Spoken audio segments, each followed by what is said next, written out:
ఓం మహాగణాధిపతయే నమః. ఓం గురుభ్యో నమః. ఓం శ్రీమాత్రే నమః. అరుణాం కరుణాతరంగితాక్షీం ధృతపాశాంకుశపుష్పబాణచాపాం అనిమాదిభిరావృతాం మయూకైః అహమిత్యేవ విభావయే భవానీం. శ్రీమాత్రే నమః. ప్రేక్షకులకి లలితాంబిక అమ్మవారి యొక్క అనుగ్రహం పరిపూర్ణంగా కలగాలని మనస్ఫూర్తి కోరుకుంటూ మనం ఈరోజు అసలు సర్పదోషానికి కాలసర్పదోషానికి ఉన్నటువంటి వ్యత్యాసం ఏమిటి, కాలసర్ప యోగం ఏదైతే ఉందో అది జన్మజాతకానికి ఎంతవరకు అప్లై చేయాలి, అసలు చేయాలా వద్దా, ఒకవేళ నిజంగానే కాలసర్ప యోగం ఉంది ఎక్కువగా ఇబ్బంది పడుతున్నాము అని కనుక మీరు అనుకున్నట్లయితే ఎటువంటి పరిహారాలు చేసుకుంటే మీకు ఆ కించిత్ దోషం కూడా పోతుంది. అదేవిధంగా కాలసర్ప యోగం కాకుండా న్యాచురల్గా సర్పదోషాలను కొన్ని కాంబినేషన్స్ వల్ల ఏర్పడతాయి. ఒక్కొక్క లగ్నం గురించి చూసుకుందాం. లగ్నం తెలియని వారు రాశి నుంచి చూసుకోవచ్చు, అందులో ఎటువంటి సందేహం లేదు. ఆ యొక్క పరిహారాలు చిన్నవి, మనం ఏదో పెద్ద హోమములో యజ్ఞాలు చేయించుకోవాలంటే రూల్ ఏం లేదు. డబ్బులు లేకపోయినా అప్పులు చేసేసి మనం దీన్ని ఖర్చు పెట్టేసేయాలంటే, లేకపోతే నాకు ఈ దోషం పోదు అనేది ఏముండదు. ఇది కలియుగము. చాలా చిన్నగా ఒక దానం ఇవ్వడం ద్వారా, లేకపోతే ఒక గోసేవ చేయడం ద్వారా, ఒక చక్కటి చిన్న మంత్రం చేసుకోవడం ద్వారా ఏ కాంబినేషన్ ఏర్పడడం వల్ల సర్పదోషం ఏర్పడుతుంది, దానికి ఏం చేసుకోవాలి అనేటువంటి విషయాలు ఇప్పుడు మనం తెలుసుకుందాం. అయితే ఈ విషయాలు చెప్తుంది నేనైనప్పటికీ కూడా చెప్పేస్తుంది సాక్షాత్ లలిత అమ్మవారిగా భావిస్తూ ఒక్కొక్కరి గురించి తెలుసుకుందాం. ముందుగా మేషలగ్నము, మేషరాశి. మేషం వారికి ఈ కాలసర్ప యోగం గురించి నేను మీకు ఎండింగ్లో క్లారిటీ ఇస్తాను. కాకపోతే సర్పదోషం గురించి మనం మాట్లాడుకుందాం. వీడియో ఎండింగ్ వరకు చూస్తే మీకు తెలుస్తుంది. సహజంగా వీరికి సర్పదోషం ఎలా ఏర్పడుతుందంటే, కుజుడు గనక రాహుతో కలిసి ఉన్నా, లేదా బుధుడితో కలిసి ఉన్నా, శనితో కలిసి ఉన్నా, ఈ సర్పగ్రహాల మధ్యన అన్ని గ్రహాలు పడ్డా దీన్ని సర్పదోషము అంటారు. అలాంటప్పుడు మీ లగ్నాధిపతి కుజుడు కాబట్టి కుజగ్రహం బలంగా ఉండాలి. లేనట్లయితే ఏమవుతుందంటే ఇది అనవసరంగా గొడవలకి, అది కూడా ఎవరికైనా అప్పులు ఇచ్చి, ఎందుకంటే మీ యొక్క జన్మజాతక చక్రరీత్యా, మీ లగ్నరీత్యా పూర్వజన్మ కర్మ అంతా కూడా నేను చాలా వీడియోలు చెప్పాను, మరోసారి గుర్తు చేస్తున్నాను. బంధువర్గంలో వారికి లేదా వ్యాపారాలు చేస్తున్నటువంటి వారికి అప్పుగా ధనాన్ని ఇవ్వడం ద్వారా మీరు ఇబ్బంది పడుతూ ఉంటారు, ఒక మంచితనంతో ఇవ్వడం ద్వారా. కాబట్టి దీని మీద ఎక్కువ ప్రభావం చూపిస్తుంది. అది కూడా కుజుడు పాడైతే కనుక ఇక్కడ రకరకాలుగా పాడవుతారండి. కుజుడు ఒకే రూపంలో పాడవుడు. అలాంటి రాహుతో కలిసి ఉన్నాడు, లగ్న అష్టమాధిపతి అయినందుకు అష్టమాన్ని సిగ్నిఫై చేసే ప్లాంట్ కూడా పాడైతే అది పూర్వీకుల ఆస్తుల మీద పడుతుంది. లేదండి ఓన్లీ లగ్న అష్టమాలని కంప్లీట్గా అమహాదశలు వచ్చాయి. అయితే ఇక్కడ ఏంటంటే మీకు గనక అమహాదశలు వస్తే అది పర్టికులర్గా మీరు వాహనాల మీద వెళ్ళేటప్పుడు, నాలుగో అధిపతి ఇన్వాల్వ్ అయ్యి కనుక పాడైతే వాహనం మీద వెళ్ళేటప్పుడు జాగ్రత్తగా ఉండాలి. అయితే ఇక్కడ ఈ కుజుడు రాహుతో పాడైతే ఒక్కొక్కసారి అది సర్పదోషంతో పాటు మీ సిబ్లింగ్స్ ఎవరైనా విదేశాల్లో ఉన్నా, మీరు విదేశాలకు వెళ్ళినా అది నల్లిఫై అవుతుంది కూడా, ఇది గుర్తుపెట్టుకోవాలి. అలాగే బుధుడితో ఉన్నాడు కుజుడు. అప్పుడేంటి అంటే మీరు మాట్లాడేటప్పుడు అప్పుడు ఇవ్వడం తీసుకోవడం, లేదా అప్పు కోసం ఇంకొక అప్పు చేస్తూ ఉంటారు కొంతమంది తెలియక. ఇక్కడ ఎలా అంటే మీరు అవసరం కోసం ఒక హోమ్ లోనో బిజినెస్ లోనో తీసుకోవడం వేరు, అప్పుకి వడ్డీ కట్టడానికి అప్పులు చేస్తుంటారు. అది అస్సలు చేయకూడదు. ఆ తప్పు చేశారా ఇంకొంచెం ఇరుక్కుపోతుంటారు. ఇది ప్రధానంగా గుర్తుపెట్టుకోవాలి. అయితే ఈ సర్పదోష సంబంధించిన విషయంలో శనితో ఉన్నాడు ఉదాహరణకి మీకు కుజుడు, అది కూడా ఒక రకమైన సర్పదోషమే. దానికి మళ్ళీ రాహు కనెక్టివిటీ కనుక వస్తే ఇంకా ఎక్కువ, రాహుకేతువులు కనుక ఈ శని కుజులతో రాహు కానీ కేతువు కానీ కలిస్తే మరింత ఎక్కువ. అలాంటప్పుడు మీకు దేని మీద ఎఫెక్ట్ చూపిస్తుంది అంటే అది కొంచెం మీరు కెరియర్ మీద ఎఫెక్ట్ చూపిస్తుంది. దశమాధిపతి కదా, అందుకని కెరియర్లో ఎక్కువ స్ట్రెస్ ఉండడం ఇట్లాంటివి చూపిస్తూ ఉంటుంది. అలాంటప్పుడు మీకు దగ్గరలో ఆంజనేయ స్వామి ఆలయం కానీ, సుబ్రహ్మణ్యేశ్వర స్వామి ఆలయం కానీ ఉన్నట్లయితే అలా వెళ్ళడం ద్వారా మీకు తగ్గుతుంది. లేదండి నాకు ఎప్పుడూ కెరియర్లో ఎప్పుడూ ఏదో ఒక ఇబ్బంది అన్నప్పుడు కేతు ప్రభావం ఎక్కువగా ఉంటుంది. అంటే కెరియర్ చేయలేని స్థితి, ఒకవేళ ఏదో ఉద్యోగంలో ఉంటే అక్కడ ఏదో ఒక విరక్తి, వైరాగ్యం ఇలాంటివి ఎక్కువగా జరుగుతుంటాయి.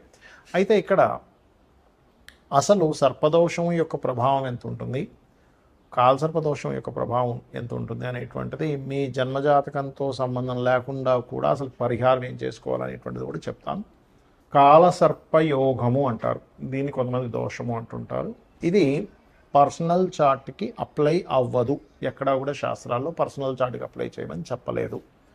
ఇది కేవలం మైథుని జ్యోతిష్యం. ఇప్పుడు చూడండి, మనకి రకరకాల విపత్తులు జరుగుతున్న, యుద్ధాలని, లేకపోతే మనకి బాంబు పేలుళ్ళని, అటాక్స్ అని, లేకపోతే ప్రమాదాలు, విమాన ప్రమాదాలని, సునామీలని ఇట్లాంటి వాటికి కాలసర్పయోగం ఉంటుంది. అందుకే చూడండి, ఇప్పుడు మనకి కుంభంలో రాహు ఉన్నాడు, సింహంలో కేతు ఉండగా గ్రహాలన్నీ ఒకవైపు వచ్చేసాయి. అందులో ప్రత్యేకంగా కుజుడు కేతు కలిసి ఉన్నందుకు అదొక పిశాచ యోగం ఏర్పడి అగ్ని ప్రమాదాలు ఎక్కువగా అవుతూ ఉంటాయి. ఈ కుజుడు జూలై 28వ తేదీ వరకు ఉన్నప్పుడు అగ్ని ప్రమాదాలు ఒక 1 మంత్ నుంచి స్టార్ట్ అవుతాయి. అందుకే అగ్ని మూలకంగానే దగ్ధం అవడం జరుగుతూ ఉంటుంది. రైట్.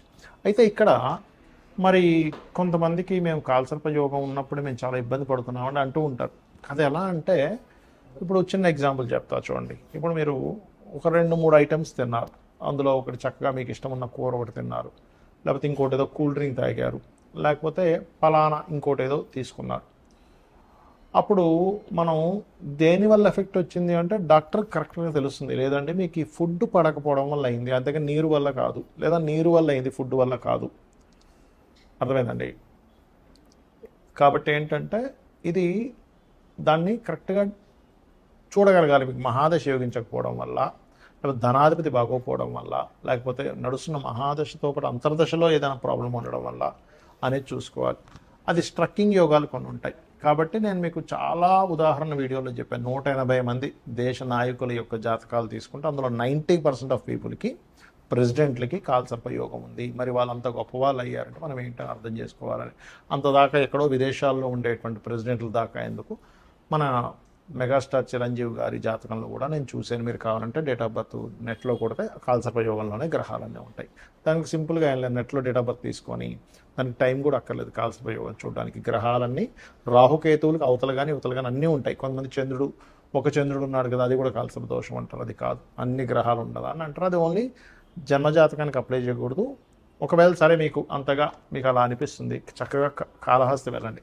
ఆ పరమేశ్వరుడి యొక్క అనుగ్రహము, రాహుకేతువుల అనుగ్రహంతో మీకు ఉండే ఆ కొద్దిపాటి దోషం కూడా పోతుంది. ఒకవేళ మీకు దాని మీద ఎక్కువ పనిచేస్తుంది అనుకుంటా. రైట్. ఇక సర్పదోషానికి మీకు జాతకం లేదు కానీ ఎలాంటి సిమ్టమ్స్ ఉంటుంటాయి యాక్చువల్గా సర్పదోషం వచ్చినప్పుడు అంటే, ప్రతిదీ కూడా గొడవగా అవుతూ ఉంటుందండి. మీరు ఏ పని ప్రారంభించాలన్నా గొడవ. ఇది సర్పదోషం యొక్క ఇది. కొన్నిసార్లు వాదన రూపంలో ఉంటాయి, కొన్నిసార్లు గొడవ రూపంలో ఉంటాయి, కొన్నిసార్లు ఏదైనా ప్రారంభిద్దాం అనుకునేసరికే అది ఒక ప్రమాద రూపంలో మారిపోతుంటుంది. అంటే ఎక్కడికో పెళ్లి చూపులకు వెళ్తున్నారు, అది సప్తమ స్థానంతో సంబంధం వచ్చింది ఆ సర్పదోషం. అప్పుడు వెళ్తున్నప్పుడు యాక్సిడెంట్ అయిందండి అంటూ ఉంటారు, లేకపోతే వివాహం అనగానే గొడవలు అయిపోతున్నాయండి అంటారు. మొన్న ఒక జాతకం చూసినప్పుడు ఆ అబ్బాయికి అన్నాను, బాబు నీకు వాళ్ళ మదర్ని అడిగాను, అమ్మ మీరు ఈ అబ్బాయికి వివాహము అనగానే గొడవ అవుతుందా లేదా అంటే, అవునండి ఎప్పుడు వివాహం అన్నా గొడవ. అంటే ఏమిటి, సర్పదోషము సప్తమ స్థానంతో సంబంధం కలిగి ఉంది. ఇంకొక జాతకానికి నేను చూసినప్పుడు వాళ్ళ అమ్మాయిని స్కూల్కి పంపిద్దామంటే ఎప్పుడు ఏడుస్తూనే వెళ్ళేది, ఏది ఒక ఏజ్ వచ్చే వరకు కూడా. ఎందుకు అలాగంటే సర్పదోషం చతుర్థ భావానికి కనెక్ట్ అయింది. ఇంకొక జాతకుడికి అదే చతుర్థ భావానికి కనెక్ట్ అయినప్పుడు ఆ జాతకుడు ఎటువంటి ప్రాపర్టీ కొన్నా అదేదో ఒక లిటిగేషను, గొడవలు, ఆగిపోవడము. అంటే ఏమిటి, మీకు సర్పదోషంలో ఉండే కాంబినేషన్స్లో పర్టికులర్గా కుజుడు శని, కుజుడు రాహు, రవి రాహు. ఇప్పుడు రవి రాహు ద్వారా వచ్చింది అనుకోండి, గవర్నమెంట్ ఏదో ఒక జీవో తెస్తుంది, లేకపోతే గవర్నమెంట్ పెట్టినటువంటి రూల్ వల్ల కొంతమంది నష్టపోతూ ఉంటారు. అలాగే కుజుడు బుధుడు, అలాంటప్పుడు ఏంటి, ఏదైనా విద్యా సంబంధించిన విషయంలో సరిగ్గా వెళ్ళలేకపోవడము, లేనట్లయితే వీళ్ళకి అనవసరమైనటువంటి వాగ్వివాదాల వల్ల రావాల్సినటువంటి కొన్ని ఆపర్చునిటీస్ పోగొట్టుకోవడం. అంటే మీ జాతకంలో కుజుడు బుధుడు ఉన్నారంటే మీరు ఎక్కువ వాదించకూడదు, అంటే ఆ దోషం ఆ రూపంలో వస్తుంది. కుజుడు శని ఉంటే ఎక్కువ ఫైట్ చేయడం వల్ల మీరు అనవసరంగా ఫైట్ చేయడం తప్పని కాదు. ఈ కుజుడు శనిలో మంచి కాంబినేషన్ కూడా ఉంది. అంటే ఏంటి, శక్తివంతంగా వీళ్ళు పనిచేయగలుగుతారు, నిరంతరం పనిచేసేటువంటి శక్తి ఉంటుంది ఇక్కడ. మంచి వాగ్దాటిస్తుంది కుజుడు బుధుడికి. కాకపోతే ఏంటి, ఎక్కడ వాదించాలో, ఇప్పుడు లాయర్లకి మంచిదే అది వాదించడానికి, లేదా ఒక విషయం వచ్చినప్పుడు నలుగురిలో నిలబడి మాట్లాడడానికి చాలా మంచిదే, కానీ ప్రతి దగ్గర అది అప్లై చేయకూడదు. రవి రాహు ఉన్నప్పుడు ఏంటంటే కొంచెం తొందరగా సోషల్గా వెళ్ళగలుగుతారు, కానీ ఒక్కొక్కసారి మీ గొప్ప మీరే చెప్పేసుకుంటున్నారనే బ్యాడ్ ఇది ఇస్తుంది అక్కడ. శుక్రకేతు, అది కూడా ఒక రకమైన సర్పదోషం. అదేమవుతుంది అంటే, మీకు వివాహ సంబంధించినటువంటి విషయాలలో వివాహం వద్దనో, లేకపోతే స్త్రీల మూలంగా ఇబ్బంది రావడం, ఆ రకంగా వస్తుంది సర్పదోషం. దాన్ని ఒక రకంగా చెప్పాలంటే మనకి స్త్రీ శాపం అని కూడా అంటుంటారు. అది 6వ స్థానంలో ఉంటే ఇంకా ఎక్కువగా పనిచేస్తుంది. సో ఇక్కడ ఏంటంటే లగ్నం నుంచి అది ఎన్నో భావంలో ఉంది, పాయింట్ నెంబర్ 1. సిమ్టమ్స్ ఏమిటి, ఇప్పుడు రవిరాహు కాంబినేషన్ ఉంది, ఎక్కువగా మిస్క్యారేజ్ అవ్వడము, సంతానం గురించి దిగులు ఉండడం, ఇట్లా ఇస్తూ ఉంటుంది. ప్రతిసారి మీ మీదే చూపించాలని రూల్ లేదు. ఒక్కొక్కసారి మీ మీద కాకపోతే మీ కుటుంబ సభ్యుల మీద, లేకపోతే మీ సిబ్లింగ్స్ వల్ల ఇబ్బంది, లేనట్లయితే మీరు ఏదైనా ప్రాపర్టీ కొనడం వల్ల, లేదా మీ సంతాన సంబంధించిన విషయాలు ఇందాక రవిరాహు అన్నట్టుగా, లేదా అప్పులు చేయడం వల్ల కుజబుధులు ఉన్నట్టుగా, లేదా బుధగ్రహం పాడై సర్పదోషంలో ఉండడం వల్ల, లేదా కొన్నిసార్లు సప్తమ స్థాన సంబంధం ఏర్పడినప్పుడు వివాహం అయ్యే విషయమే స్ట్రెస్గా, ఇలా ఒక్కొక్క దాని మీద ఉంటుంది. కొన్నిసార్లు యాన్స్ట్రెస్ ప్రాపర్టీ, కొన్నిసార్లు తండ్రితో ఉండేటువంటి గొడవలు. మనం చాలాసార్లు చెప్పాం మేన లగ్నానికి తండ్రే వాళ్ళ యొక్క లైఫ్ ఇది అవుతుంది. అలా ఏంటంటే దీనికి చాలా సింపుల్గా మీరు కుజ ప్లస్ ఏ గ్రహం కనెక్ట్ అయింది, సర్పదోషం ఏ గ్రహాల ద్వారా వచ్చిందో ఆ గ్రహాలకు దీపారాధన చేయడము, సర్ప సూక్తము వినడము మరియు గరుడ పురాణము చదవడం ద్వారా కూడా మీరు ఆ యొక్క దోషాన్ని తొలగించుకోవచ్చు.